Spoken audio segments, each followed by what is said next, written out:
Contratos celebrados fuera de los establecimientos comerciales. Lo que la regulación actual habla de contratos de la venta domiciliaria o directa, básicamente. Está regulado en el artículo 1104. Son aquellos contratos que se celebran cuando hay una previa acción directa del proveedor con el objeto del que el consumidor contrate. Digamos, sale a la calle a buscar al consumidor en este tipo de contratos. ¿Por qué establece una protección especial el nuevo código? Básicamente con el fin de, como bien dice ahí, evitar sorpresas. Muchas veces el consentimiento en ese tipo de contratos es prestado de manera irreflexiva, porque ni siquiera sabe lo que está haciendo o está cansado. En muchos casos lo confunden al proveedor, al consumidor para que termine celebrando el contrato, y en muchos casos tiene que ver con cierta presión que se ejerce sobre el consumidor para que contrate. Firme acá, si no, no se va. Esto pasó en el Hotel Italia de Bahía Blanca, lo que estoy diciendo. Esto de que lo citaron, esta empresa que vendía tiempos compartidos. Bien, por supuesto que el artículo 1104 no deroga el artículo 32 de la ley. Por lo tanto, en lo que no haya mucha contradicción, resulta aplicable igualmente el artículo 32. La forma que establece el artículo 32 es la forma escrita para este tipo de contratos. Debe ser celebrado por escrito, aquel contrato celebrado fuera del establecimiento comercial. Con alguna excepción que vamos a ver después, y una interpretación de lo que dicen en materia de contratos, por ejemplo, bancarios, que mencionó algo, que es posible que conste en un soporte digital. Es decir, escrito parecería que deberíamos interpretarlo como no verbal. Escrito puede ser contenido en un soporte digital también. Contratos celebrados a distancia están regulados en el artículo 1105. Son aquellos celebrados con el uso exclusivo de medios de comunicación a distancia. No solamente eso, además, a los fines de su celebración, no deben estar presentes físicamente y en forma simultánea las partes. Esta es la pauta general, básicamente. Es una enumeración no taxativa, como dije anteriormente, por lo tanto, cualquier contrato que se celebre mediante el uso exclusivo de medios de comunicación y en tanto y en cuanto las partes no estén simultáneamente presentes en el momento de celebrarlo, van a estar protegidos por esta normativa y la subsiguiente que vamos a ver. Es la celebrada, por supuesto, por medios postales, electrónicos, telecomunicaciones, hace una enumeración posteriormente del artículo 1105. Por supuesto que es una redacción superadora y más que una redacción, una regulación superadora con relación a la que hace el artículo 33 de los contratos de venta por correspondencia.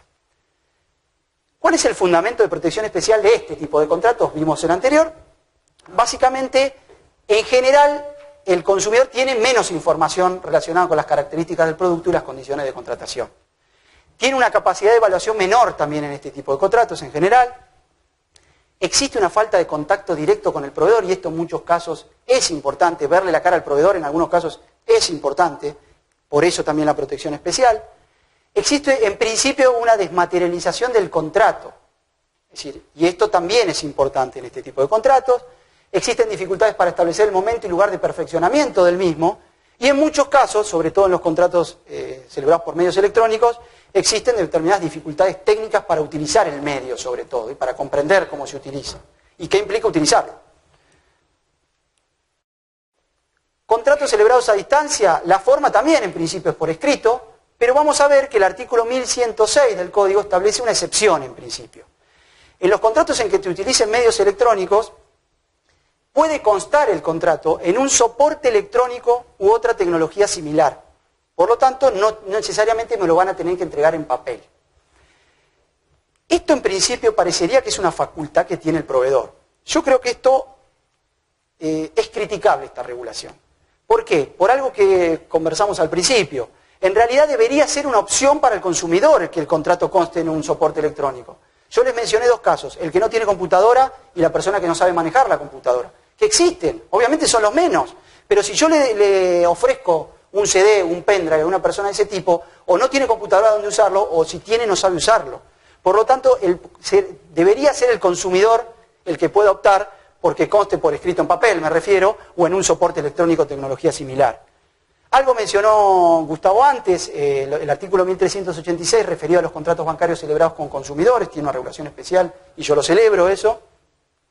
Establece en realidad que se le debe dar una copia, en tanto y en cuanto pueda reproducirla, pueda archivarla, por ejemplo, el consumidor, y esto tiene que ver con que ese tipo de contratos en realidad puede ser celebrado por escrito, pero por supuesto para poder archivarla, reproducirla, probablemente tenga que ser en un soporte electrónico en esos casos.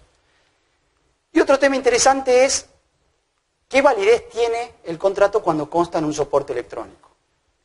El artículo 288 del nuevo código hace referencia a la validez de actos jurídicos.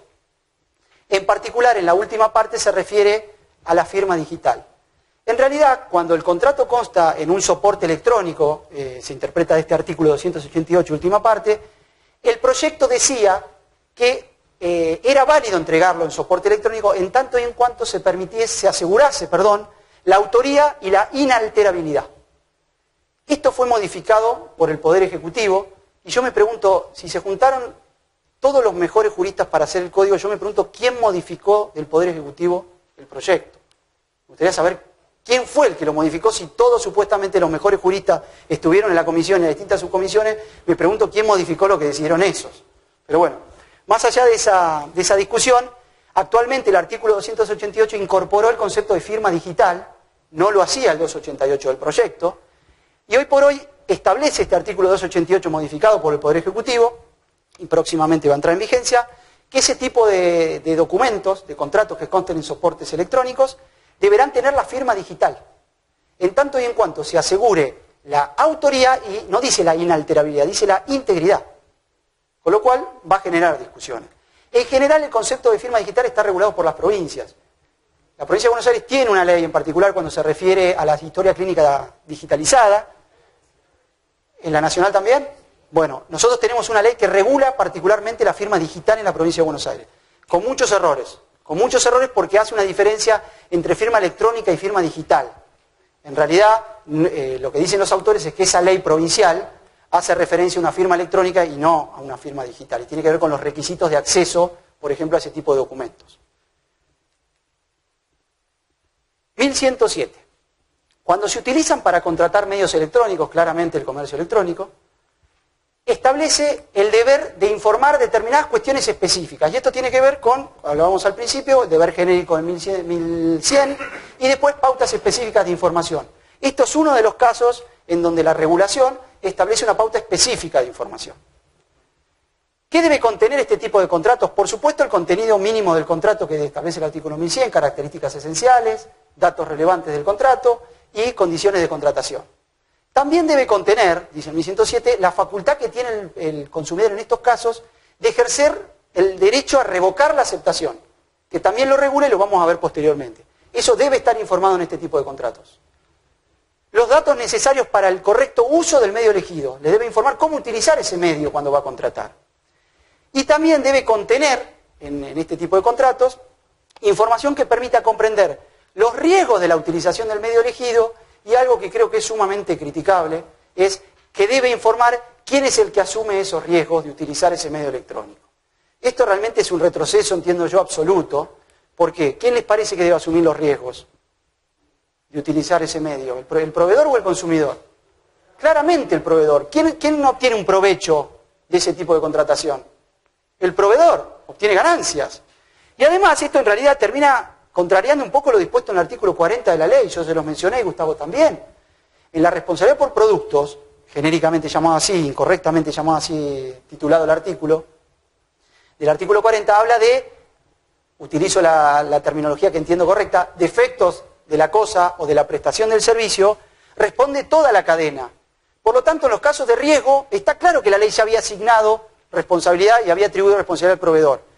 No tengo ninguna duda que quien asume los riesgos debe ser el proveedor, porque yo no tengo tampoco ninguna duda de que si una cláusula en un contrato de este tipo establece que la responsabilidad la tiene el consumidor, en realidad ¿qué está haciendo el proveedor? Limitando su responsabilidad por daños. Entonces esa cláusula va a ser reputada abusiva. Por lo tanto, esto creo que es un error de regulación, claramente. El artículo 1108 se refiere a la oferta realizada por medios electrónicos, a cuál es la vigencia. En principio, mientras esté disponible en la página de internet, se considera vigente, dice este artículo 1108. Mientras uno pueda acceder y ver la propuesta, está vigente. El artículo 7 de la ley 24240, no va a ser modificada, dice que debe establecer el plazo de vigencia, de inicio y finalización de la oferta. Por lo tanto, creo que hay que interpretarlo de esta forma esto. En principio va a tener que establecer el plazo de vigencia, inicio y finalización, artículo 7. En el caso de que no lo contenga, mientras esté accesible para el consumidor, va a ser vigente, por supuesto. Eso creo que va a tener que ser la interpretación correcta. Y en la última parte, el artículo 1108 establece algo que en realidad queda medio colgado, por ahí tendría que haber sido regulado cuando habla del derecho a revocar, que dice que el proveedor está obligado a notificar, a confirmar, particularmente ese es el término que utiliza, al consumidor que recibió la aceptación. Vamos a ver por qué creo yo que está un poco descolgado cuando veamos el derecho a revocar. Estos contratos celebrados por medios electrónicos son, repito, un tipo de contrato celebrado a distancia, pero en particular el celebrado por medios electrónicos tiene estas pautas específicas. Por eso entiendo yo que la comisión redactora, en los fundamentos, habla de 3 modalidades contractuales distintas, porque esta tiene una regulación específica. Contratos celebrados a distancia y fuera del establecimiento. Esta es una regulación común a ambos tipos contractuales. Lugar de cumplimiento. Esto está previsto en el artículo 1109 y tiene que ver con lo que decía la colega bien. Yo comprendí mal y tenía razón ella. En principio, el lugar de cumplimiento es el lugar donde se recibió o debió recibirse la prestación. Eso establece la jurisdicción aplicable. El juicio del consumidor lo va a tener que iniciar en el lugar donde se recibió o debió recibirse la prestación. Esto creo que es un retroceso absoluto. Imaginen ustedes que contratan un viaje a Salta. ¿Dónde se cumple la prestación? ¿Dónde van a tener que iniciar el juicio? En Salta. Esto es una locura. Y creo que va en contra de todas las normas regulatorias de la jurisdicción, de todo el régimen del consumidor, como vamos a ver. Ya declara nula, y esto tiene que ver con una clase específica de cláusula abusiva, cualquier cláusula de prórroga de jurisdicción. Esto no hay ninguna duda. Esto contraría otras normas de la propia ley.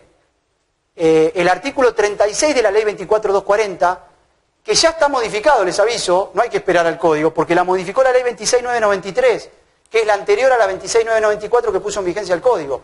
La 26.993 es la que estableció el nuevo modo de resolución de conflictos en capital, que están promocionando en el Fútbol para Todos, por ejemplo, que lo he podido ver. Hoy por hoy, el artículo 36 ya está modificado. ¿Qué establece? Obviamente, en relación a los créditos para el consumo, únicamente en ese tipo de contratos, que en el caso de que la acción la inicie el consumidor contra el proveedor, va a poder ser iniciada la acción. Es mucho más amplio que lo que establecía el 36 anterior. En el lugar de consumo-uso, en el lugar de celebración del contrato, en el domicilio del consumidor usuario, en el domicilio del demandado de la citada en garantía. Y aclara que si la acción es iniciada por el proveedor, siempre en el domicilio real del consumidor. Ya no hay discusión. Esto lo establece, por supuesto, en relación a los créditos para el consumo solamente. En el resto de los contratos, vamos a tener que luchar con esto. Voy a obligar en algunos tipos contractuales de consumo a litigar en lugares lejanos, básicamente. Tampoco me voy a meter mucho en esto porque creo que sé mucho menos que Gustavo en relación a las normas de derecho internacional privado. Si se las menciono, el artículo 2654 en los contratos de consumo internacionales va a ser esto.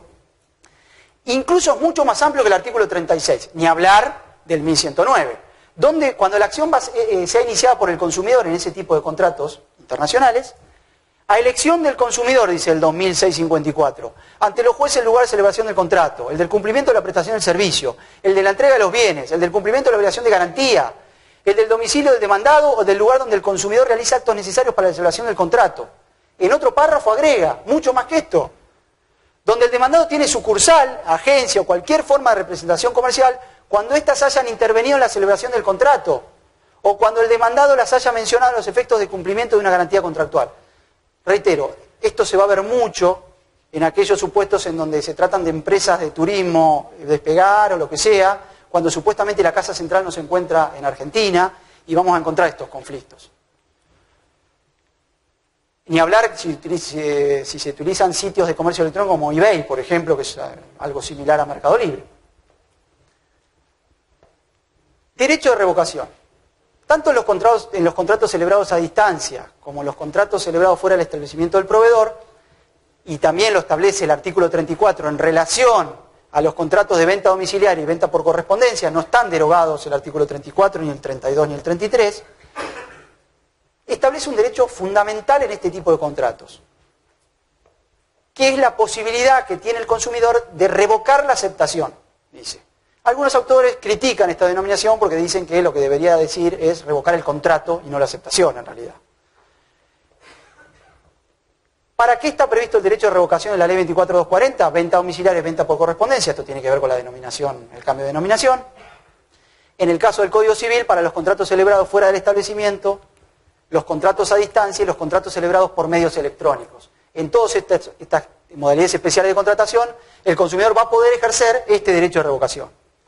¿Cuál es el plazo para revocar la aceptación? El artículo 34 de la ley habla de 10 días corridos. El artículo 1110 del nuevo código habla de 10 días. Por supuesto que ahí nos vamos a tener que remitir al artículo 6 del código que establece los plazos, cómo se cuentan, esto por ahí ya lo vieron, que es en días, incluye los días inhábiles y los no laborables, pero en relación a eso hace una aclaración el 1110. ¿Qué pasa si el plazo para ejercer el derecho de revocación de 10 días vence un día inhábil? Vence, lo que establece particular y específicamente y correctamente la ley, el nuevo código, es que vence el día hábil posterior, por supuesto. Yo siempre tengo la duda de si el sábado puede ser a los fines comerciales considerado un día hábil o no. Esa también puede llegar a generar alguna duda, digamos. ¿Cómo es el cómputo del plazo? Y esto también entiendo yo que hay un error, humildemente por supuesto, en la regulación actual. El artículo 34 de la ley 24.240 en relación a la posibilidad de ejercer el derecho de revocación dice que el plazo de 10 días corridos empieza a correr desde la entrega o la celebración, lo que ocurra último. Lo que ocurra último. Si primero se entregó y después se celebró, desde la celebración. Si primero se celebró y después se entregó, desde esto último. Sin embargo, la nueva regulación, el artículo 1110, dice que el derecho a revocar la aceptación corre a partir de la celebración. Si la aceptación fue posterior a la entrega, es desde la entrega. Ese es el error. ¿Por qué? Porque en realidad está limitando, está haciendo que el derecho sea menor. Repito, entrega o celebración lo que ocurra último, y aquí, desde la celebración o desde la entrega, lo que ocurra primero, en realidad está diciendo. Y eso es un error. Por supuesto, y esto tiene que ver con lo que mencionaba Gustavo, yo entiendo que las normas deben interpretarse de la manera más favorable al consumidor. Esto está vigente, no va a ser modificado. Por lo tanto, entiendo yo que el plazo de cómputo comienza desde lo que ocurra último. Igualmente, a mí me hace pensar, y esto lo dicen algunos autores, Martín Sigal, uno de los que comenta el código, dice que él no logra comprender cómo, en realidad, si a mí me entregan la cosa y yo no acepté, no habría contrato. Sin embargo, por más que no haya aceptación y no hay contrato, esa relación genera efectos. Por ejemplo, no la acepté, pero me la entregaron y ejerzo el derecho a revocar. Ese es un efecto de la relación, pero no hay contrato, dice él, porque no hay aceptación del contrato. Creo que eso habría que pensarlo también. En ambos casos es nula cualquier cláusula que haga al consumidor renunciar a este derecho a revocar la aceptación. Específicamente el artículo 34 de la ley 24.240 establece que el derecho a revocar no puede ser dispensado ni renunciado. Es una facultad que no puede ser dispensada ni renunciada. En la primera parte del artículo 1110 ya establece que es un derecho irrenunciable. Mucho más claro. En la parte final del artículo 1110 se establece que cualquier cláusula o pacto que de alguna manera imposibilite al consumidor ejercer el derecho a revocar, se tiene por no escrito. O sea que si yo le pongo algún obstáculo como proveedor para que lo ejerza, esa cláusula va a ser nula, digamos. Por supuesto que adquiere relevancia el derecho a revocar en estas modalidades contractuales específicas, en tanto y en cuanto haya sido informado, por supuesto. Y esto tiene que ver con otro deber específico de información que establece tanto la ley como el nuevo código en relación a este tipo de contratos. Debe estar informado, pesa sobre el proveedor el deber de informar que tiene el derecho a revocar. ¿Dónde debe estar informado? La ley 24.240 en el artículo 34, la forma. Por escrito, en todo documento que se presente al consumidor, dice. Entiendo yo que la regulación que hace el artículo 1111 en relación a esto es superadora. Porque dice, en todo documento que se presente al consumidor, en la etapa de negociación, que esto es importante porque muchas veces tiene que ver con información que nos brindan en prospectos y esto que les dije anteriormente con los ofrecimientos que después no va a cumplir los vendedores, por ejemplo, o en cualquier documento a través del cual se instrumente el contrato. Ahí debe estar contenido esta información específica o informarle al consumidor que tiene el derecho a revocar en el plazo de 10 días. En cuanto a la forma, el artículo 34 habla de forma clara y notoria. El artículo 1111 habla de caracteres destacados. Como vamos a ver, hay una resolución, que después la vamos a ver, que establece algunas pautas específicas mucho más concretas en relación a cómo debe informarse. ¿En qué lugar debe informarse ese derecho al consumidor? En cualquier disposición inmediatamente anterior a la firma. No en cualquier lado del contrato con letra mínima o en un lugar donde no se lo esperaba al consumidor.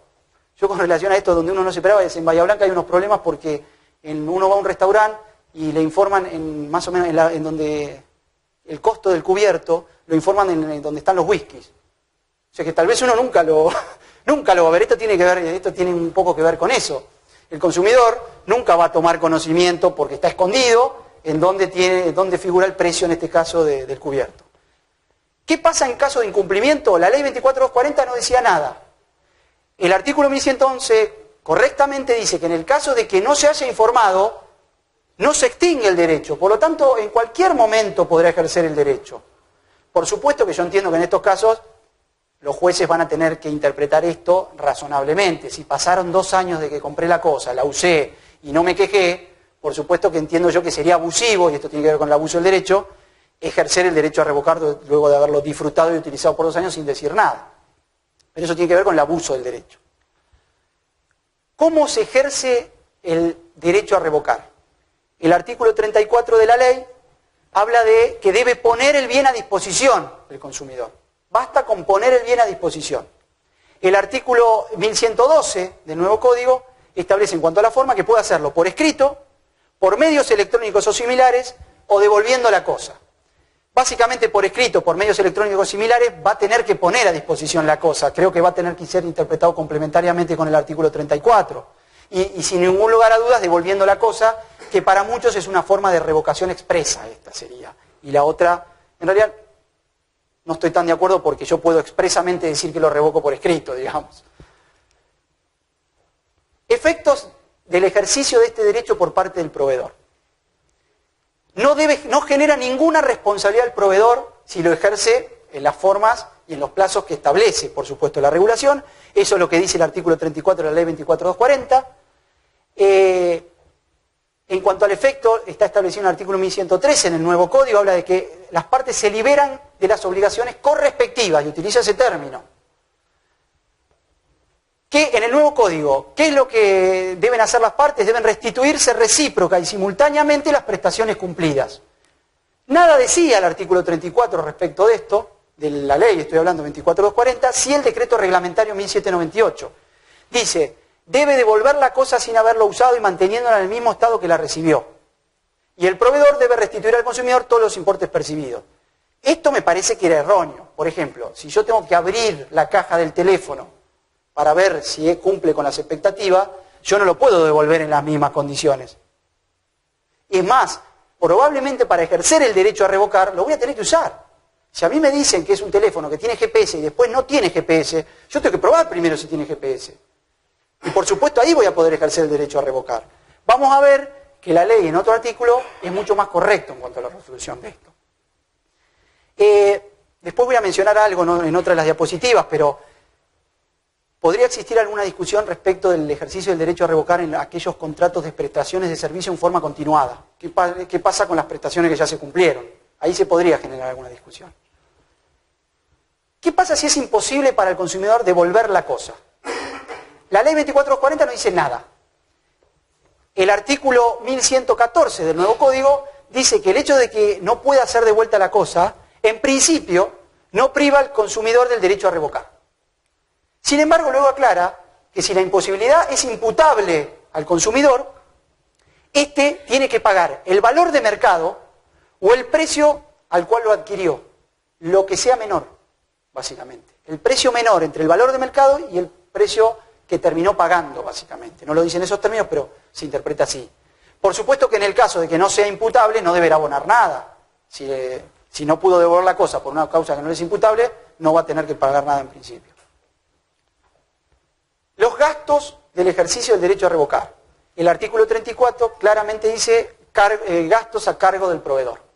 Cualquier gasto que le haya demandado al consumidor devolver la cosa, podrá pedir el reembolso.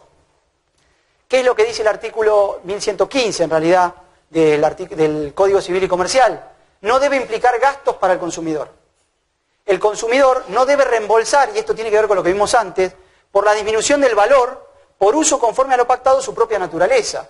Y esto tiene que ver, contraría un poco lo que dice el decreto reglamentario en el artículo 34. Creo que es mucho más acorde la regulación. Si yo lo uso de acuerdo a lo pactado o a su propia naturaleza, y de alguna forma el producto no es el mismo que cuando lo adquirí, no tengo que pagar nada como consumidor. Parece correcto esto. El proveedor debe pagar los gastos necesarios y útiles realizados por el consumidor en la cosa. Por ejemplo, si ha hecho gastos de conservación. No tiene obligación, pero si los hace, puede pedir el reembolso. Esto es importante. A diferencia de lo que hace la ley 24240, vemos que la regulación es mucho más escueta, digamos que lo que hace con la importancia que le da el nuevo código a este derecho. Creo que es el derecho esencial en los contratos con modalidades especiales. Establece excepciones. Por ejemplo, no podrá ejercerse el derecho a revocar cuando lo que se adquiera es un producto a medida o producto personalizado, parece lógico, o que se deteriore con rapidez o que no puedan ser devueltos por su naturaleza. Por supuesto, en el caso de que el producto a medida no cumpla con lo requerido por el consumidor, podrá iniciar una acción por incumplimiento de contrato, parecería, pero no ejercer el derecho a revocar. Son dos cosas distintas. Tampoco podrá ejercerse el derecho a revocar cuando el objeto del contrato de consumo sean grabaciones sonoras o de videos, o programas informáticos, ficheros informáticos suministrados por vía electrónica. Por supuesto que esto tiene sentido también, porque yo puedo quedarme con una copia, digamos, por más que no me gustó el producto. Y en los casos de suministra de prensa diaria, publicaciones periódicas o revistas. Con relación a esto hay que ver, o sea, si es posible reproducir el diario o la revista que yo contrato. Perdón, pensé que me preguntaban algo. Si yo puedo reproducirlo, parecería que tiene sentido la excepción. Si yo no lo puedo reproducir, ¿por qué tengo que, por ejemplo, pagar por algo que no quise, que no me gustó, que no cumplió con las expectativas? Yo creo que tendría que poderse ejercer en esos casos el derecho a revocar. Pero bueno, son casos muy finitos. El hecho de que en este tipo de contratos el consumidor tenga la facultad de revocar ha hecho que muchos autores, por ejemplo Federico de Lorenzo, que hace poco estuvo en Bahía, que fue uno de los que redactó el código, creo que por lo que tengo entendido estaban Kelmermacher, Lorenzetti y Hayton, y él tomaba nota. O sea, eran ellos cuatro los que comenzaron, era el secretario.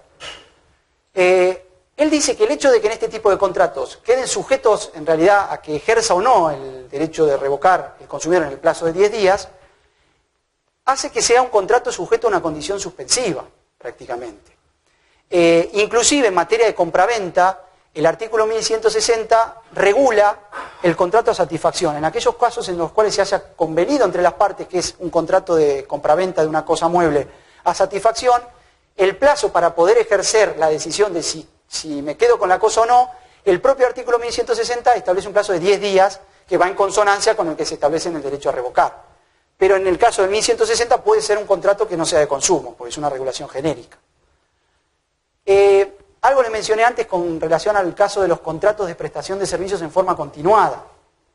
¿Qué pasa en ese tipo de contratos? También se puede ejercer el derecho a revocar, sin ninguna duda. Si el servicio que me prestaron, por ejemplo, contrato internet o contrato el cable y no me gustó en el plazo de 10 días porque no cumple las expectativas, podré ejercer el derecho a revocar y por supuesto no tendré que pagar en la utilización que use por los días, obviamente no más de 10, porque si no se me va a vencer el plazo para ejercer el derecho.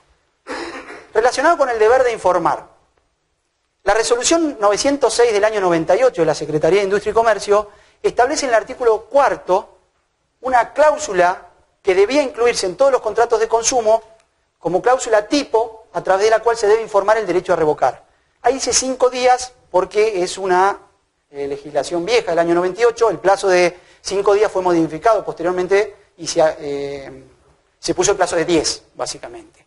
Pero lo que quería decir yo en relación a la forma, más allá de que ahí está la cláusula, esta resolución 906, que es aplicable, por supuesto, dice que la fórmula preestablecida, esta cláusula de información, deberá ser consignada en negrita, caracteres tipográficos equivalentes como mínimo al doble del tamaño de los utilizados en el cuerpo texto general del documento.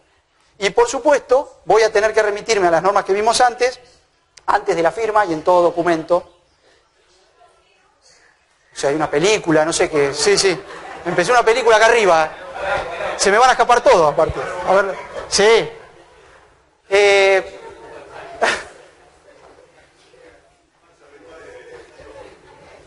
¿Qué sucede con los contratos conexos? Y el deber de informar. Gustavo mencionó antes, hoy por hoy adquieren relevancia estos contratos conexos. Por ejemplo, ¿quién tiene el deber de informar cuando existe conexidad contractual? Yo doy un ejemplo. Mercado Libre. El Mercado Libre es otro ejemplo de conexidad contractual clarísima en materia de consumo. Hay 3 tipos de contratos distintos, entre el vendedor y el comprador, entre el comprador y el sitio, y entre el sitio y el vendedor. No hay ninguna duda que en ese tipo de sitios hay una conducta activa por parte del sitio de Internet. ¿Por qué? Porque en el Mercado Libre hasta le asigna una valoración a la conducta de los proveedores. Por lo tanto, no hay ninguna duda de que orientan el consumo. ¿Por qué? Porque el consumidor va a tratar de contratar con los que tengan más reputación o mejor reputación. No hay ninguna duda. ¿Quién tiene el deber en esos contratos? Porque hay contratos conexos y la importancia de esto tiene que ver con que yo podría exigir, interponer una excepción de incumplimiento, como dice el 1075, frente a cualquier de las partes de todos los contratos conexos, por una excepción de incumplimiento parcial, total o defectuoso, dice el 1075. El deber de informar lo tienen todos. Esto yo no tengo ninguna duda. Hace poco estuvo Carlos Hernández y él dijo que en este tipo de contratos lo único que tiene el consumidor es, en los casos de los contratos conexos, la excepción de incumplimiento, pero no tendría acción directa para exigir el cumplimiento. ¿Se entiende la diferencia? Puedo poner la excepción de incumplimiento, yo no cumplir porque uno de los miembros que forma parte de uno de los contratos conexos no cumplió, pero no tengo derecho a exigirle, por ejemplo, a Mercado Libre que me entregue la cosa que no me entregó el vendedor. Ojo con eso. Yo creo, el artículo 10 bis de la ley dice que el proveedor, en el caso de incumplimiento del contrato, puede exigir el cumplimiento forzoso. Si yo hablo de incumplimiento del contrato y tengo contratos conexos, yo no sé si no voy a poder exigir el cumplimiento forzoso a todos los que formaron parte de la contratación conexa. No lo conversé con Hernández, por ahí dice que es una pavada lo que estoy diciendo, pero me parece que hay un fundamento normativo para poder exigir el cumplimiento en esos casos. No tengo casi ninguna duda. Lo que no tengo duda es que Mercado Libre, como cualquier otro sitio, tiene el deber de informar al consumidor el derecho a revocar. Y no lo hace nunca. Por lo tanto, en ese tipo de contratos yo entiendo que en cualquier momento, porque es un derecho irrenunciable, podría cualquiera ejercer el derecho a revocar. Por ejemplo, el colega que compró la impresora de doble faz, podría llamar hoy. Y en ese caso, ¿cómo se hace para probar la existencia del contrato? Porque vos pones comprar y no te queda con... Mirá, ahí hay algo que me parece que es un problema que tenemos los abogados y los jueces en general, y es correcto lo que decís. ¿Quién tiene la carga de probar que se informó y que se entregó el contrato?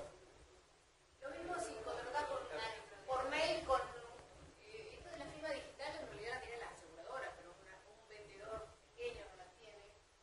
A ver, hoy por hoy yo hablo por lo que dice. Después podremos tener casos específicos, excepciones a la regla. La regla es esa. El que tiene el deber de informar, el deber de entregar el documento, es el proveedor. Por lo tanto, se tendrá que interpretar cualquier cuestión en contra del proveedor. Que no lo hagan es un problema del proveedor. Yo creo que lo que está preguntando es... A ver, por ahí voy para otro lado. Es el acto de consumo. ¿Te acuerdas que tenés que probar? Sí. El hecho del acto de consumo. Yo consumí y se... Que, perdón, yo voy a... A ver, por supuesto que es una cuestión de prueba. Si yo voy a comprar un alfajor, no me dan un contrato ni nada. Por supuesto que tengo que al menos poder probar en un conflicto judicial que el alfajor se lo compré a él. Por lo tanto, voy a necesitar el ticket.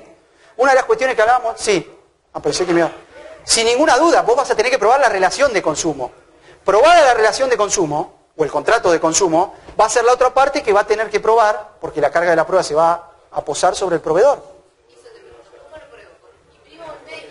Totalmente, totalmente. Es más, repito, en principio vos, si no te dan un contrato, vos dirás, no me dieron un contrato. El que va a tener que probar que te lo dio es el proveedor. sin ninguna duda, como sea, pero te lo va a tener que probar. Eso me parece lo que no tienen muy claro y lo que no se dan cuenta los proveedores, que en realidad el hecho de entregar el documento de venta de información es algo que los protege a ellos, porque después no van a poder probar que le brindaron la información. A mí me parece que va por ese lado, los proveedores no se dan cuenta. Y los consumidores, los abogados y los jueces tampoco nos estamos dando cuenta la importancia que tiene todo esto y los efectos que produce en un pleito esto. Porque los jueces también se van a tener que dar cuenta sobre quién pesa la carga de probar en este tipo de proceso. El consumidor, en general, muchas veces dice que le entregó copia y nunca se le entregó copia. Eso también es una realidad. Pasa todo el tiempo. Bien. Llego, es un ratito más. Como dijo Gustavo, llegaron un poquito más tarde, por lo tanto los retengo un ratito más porque me parece un tema importante el tema de las cláusulas abusivas. La ley 24240 regula las cláusulas abusivas en el artículo 37, la primera parte.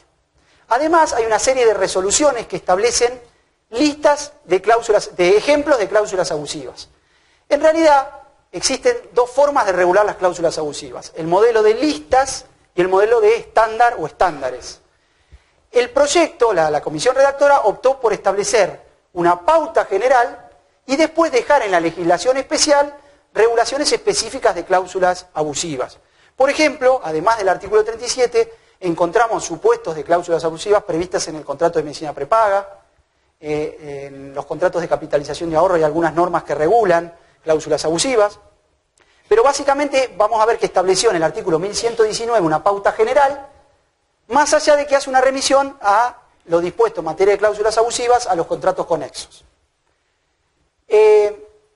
Entonces el criterio general va a estar establecido en el artículo 1119 y después vamos a tener que remitirnos a los fines de establecer cuándo una cláusula va a ser reputada abusiva a las leyes especiales, básicamente.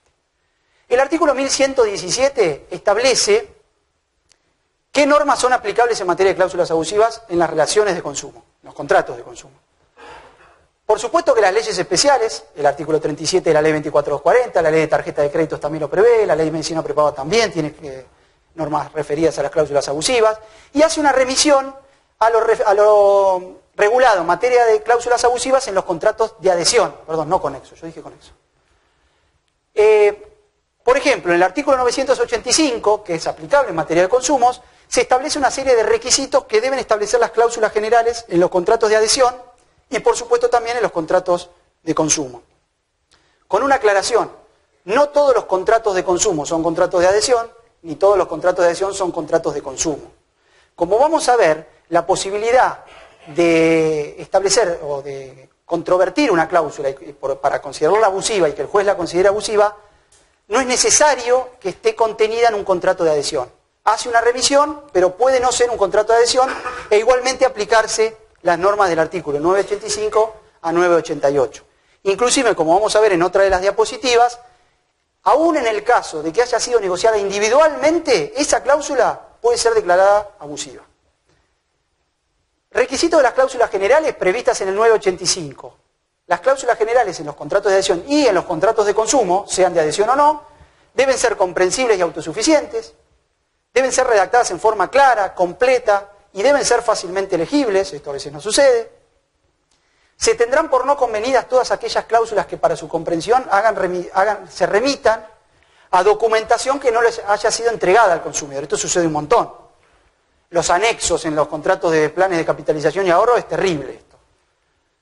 Y se aplica también lo dispuesto en el 985 en relación a los requisitos que deben cumplir las cláusulas generales a la contratación telefónica, electrónica o similar. Por lo tanto, a los contratos celebrados a distancia se aplica esto. El artículo 986 establece que en el caso de que exista alguna contradicción entre normas particulares y normas generales, se le debe dar prevalencia a las normas particulares.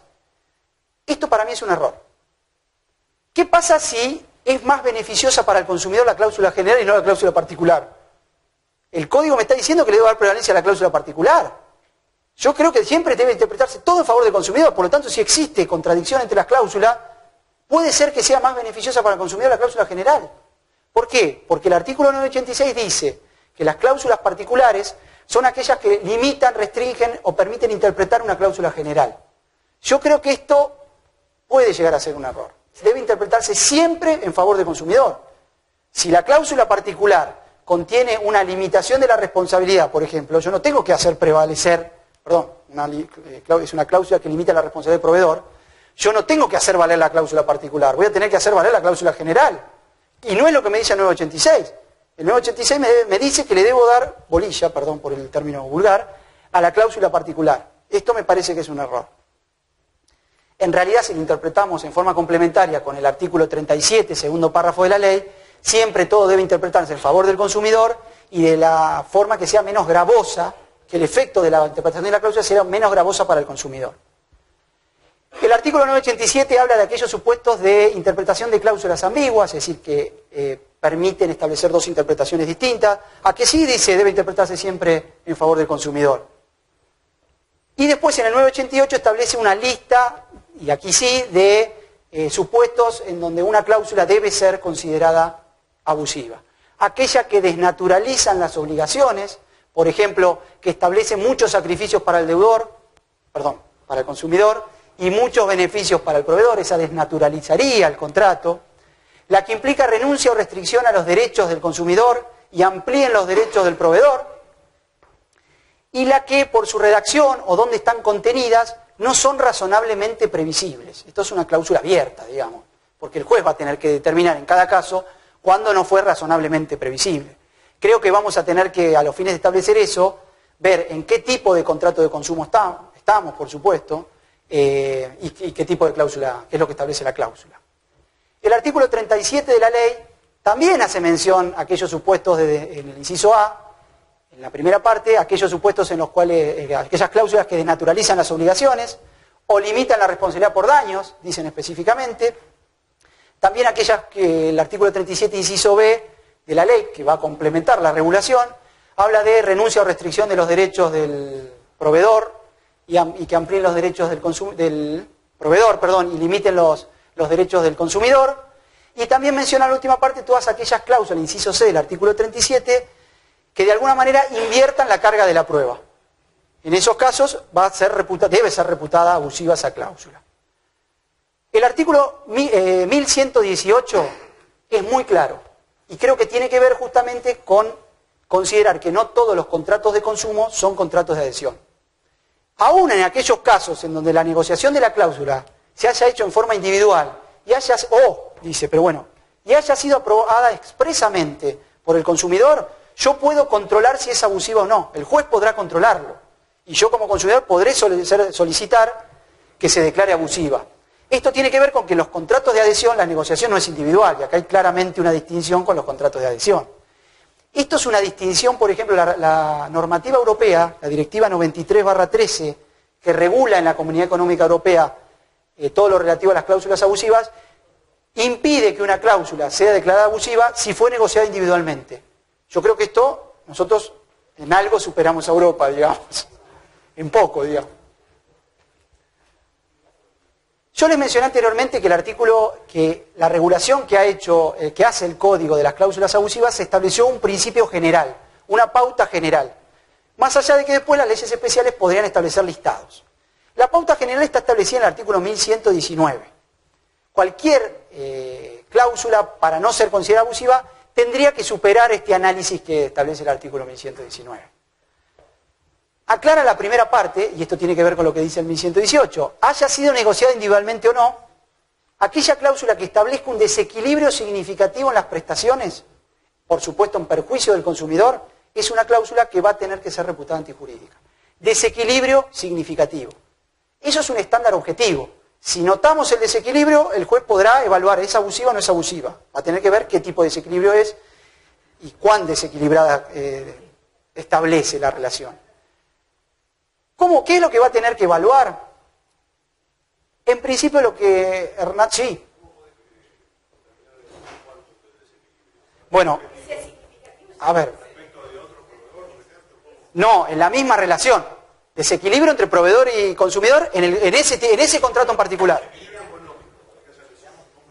No, pero a ver, mirá, vos fijate que hay que distinguir, y ahora va con los límites, el instituto de la lesión subjetiva que regula el 954 nuestro y lo regula el 332, que ahora lo voy a ver, porque no puede declarar abusiva, y este es un límite que impone el 1121, no puede declarar abusiva aquella cláusula que establece la relación entre el precio y el bien. Por lo tanto, no se puede meter en ese desequilibrio.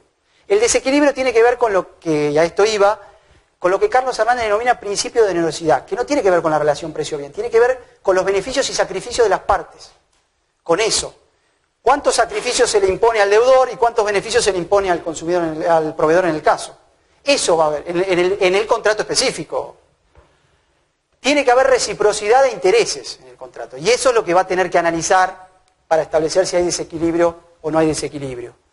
Me falta muy poquito, les digo para que no se asusten. El artículo 1121 hace referencia a los límites. No podrá ser declarada abusiva aquella cláusula, como bien mencioné recién, que establece la relación precio-bien. En principio parece apropiado esto, porque si no los jueces podrían fijar precios. Se meterían en el mercado. Y eso es lo que está tratando de limitar. Sin embargo, sí el consumidor dispone de una herramienta, en este caso, que es el instituto de la lesión. ¿Qué es lo que dice el 332? Bastante similar al 954 actual. En el caso de que existe una notable desproporción en las prestaciones, ¿por qué? Aprovechándose de la necesidad y ligereza del consumidor, sería en este caso, el consumidor va a poder pedir la nulidad del contrato o el reajuste del contrato, pero en tanto y en cuanto haya sido ofrecido por el proveedor. Porque así lo establece el artículo 332. No podrá pedir la nulidad de la cláusula por abusiva, va a poder pedir la nulidad del contrato, pero remitiéndome a la norma de la lesión. ¿Se entiende la diferencia? Y por supuesto que tampoco podrá ser declarada abusiva si se trata de una cláusula que se ha redactado en cumplimiento de normas incluidas en tratados internacionales o normas legales imperativas. 1122 habla del control judicial, se puede hacer aunque el contrato haya sido aprobado administrativamente.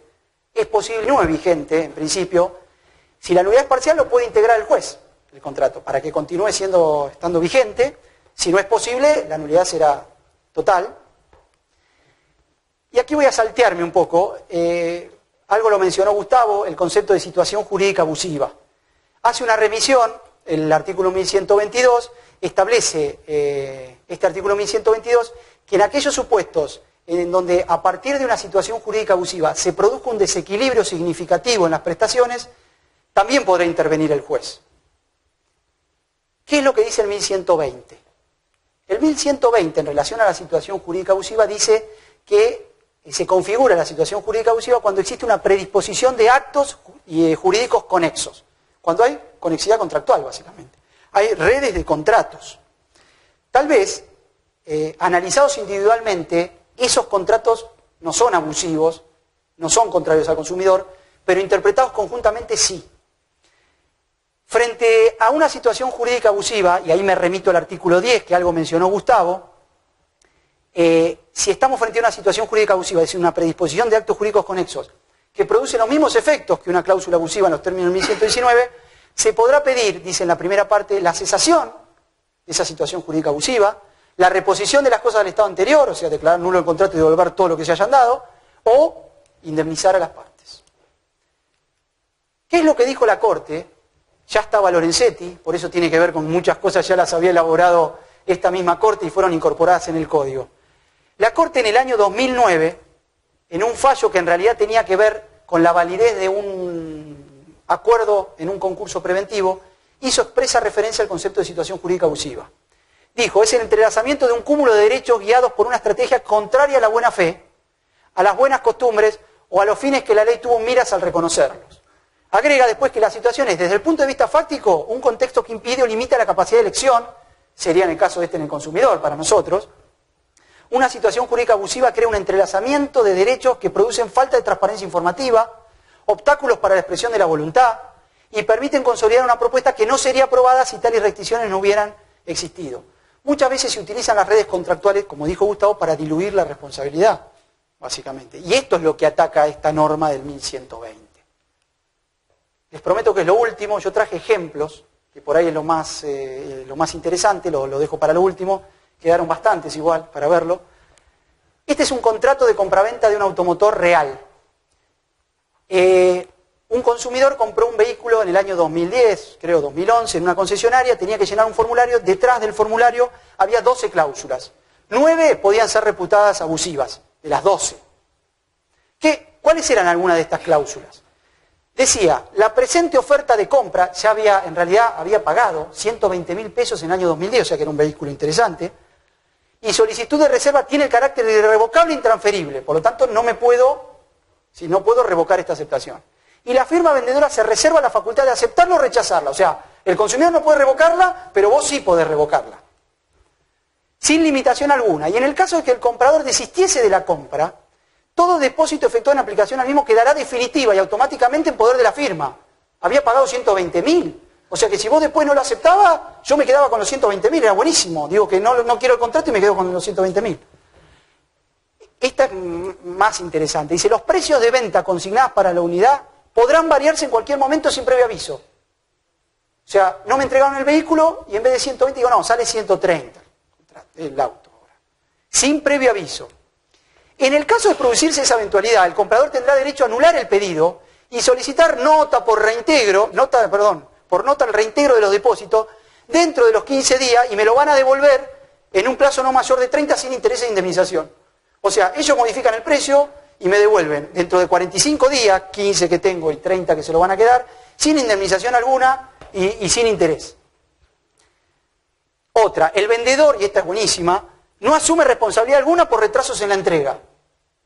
Esto contraría cualquier principio de los contratos, digamos. Cualquier fecha que se le informe al solicitante tiene carácter meramente informativo y no compromete al primero. Buenísimo, cumplo si quiero, digamos. Esto sería como una cláusula que me exime en caso de que incumpla por dolo. Así que está prohibido en el 507 del Código Actual. Cumplo si quiero, si no cumplo intencionadamente, no importa. El fabricante o importador del vehículo se reserva, esto es increíble, se reserva el pleno derecho de cancelar la producción, revisar, suspender o alterar las especificaciones técnicas de su vehículo, con 2 volantes, con 5 ruedas, lo que se le ocurra, o cualquier pieza de los mismos en cualquier momento y sin previo aviso, sin que el mismo y el vendedor asuman responsabilidad. Una locura absoluta. Continúa, dice, el solicitante debe retirar la unidad dentro de los 3 días. Si no la retira dentro de los 3 días, el incumplimiento así confirmado provocará el pleno derecho a la pérdida de los importes entregados en concepto de garantía a favor del vendedor sin desmedro de los daños y perjuicios. O sea, yo no fui en 10 días por una cuestión que puede tener un fundamento y ellos se quedan con todo, básicamente. Y esta también, el vendedor no reconocerá arreglos verbales o escritos que restrinjan o amplíen los alcances de las presentes condiciones. Si el vendedor les ofreció la entrega antes, o el que iban a poder elegir el color, o lo que ustedes quieran, en principio, conforme a esta cláusula, no se hacía responsable. Y hay algunos, y por eso los menciono, y es lo último, prometo, he podido encontrar algunas en los contratos de planes de capitalización y ahorro. Estos deberían haber sido controlados por la IGJ. Y digo deberían porque sucede lo mismo que con los seguros y con la empresa de medicina prepaga. En cuanto a la fecha de entrega en un plan de capitalización y ahorro, dice, la fecha de entrega indicada es estimativa. Y su falta de cumplimiento no responsabiliza por daño y perjuicio. Limitación de responsabilidad. Dice, la administradora queda eximida de toda responsabilidad por pagos realizados por los adherentes adjudicatarios a terceros y en especial a concesionarios. Los concesionarios son los que representan a la fábrica. ¿Cómo no? Si le hago un pago a la concesionaria no me lo tendrá en cuenta. Y finalmente dice que son nulas todas y cada una de las bonificaciones. Y esto tiene que ver porque cuando se venden autos, hoy en Bahía hay un montón, 5.000 pesos de bonificación, 6.000 pesos de bonificación. Conforme los contratos del sistema de capitalización y ahorro, son nulas todas y cada una de las bonificaciones y compromisos que otorgan o comprometan los concesionarios o agentes. No se los podrá reclamar al administrador del plan. Y generalmente tiene que ver con algo que mencionó Gustavo antes y que vimos. Generalmente Peugeot es la fábrica, la concesionaria vende Peugeot y el plan de ahorro es Peugeot Citroën Argentina. Pero según ellos no tienen nada que ver el uno con el otro. Por lo tanto, es una forma, y eso sí genera una situación jurídica abusiva, porque es una forma de ir limitando la responsabilidad. Porque voy a poder ir contra uno y no contra otro. Eso es claramente un caso de situación jurídica abusiva a partir de una conexidad contractual. Gracias por haberse quedado hasta el final.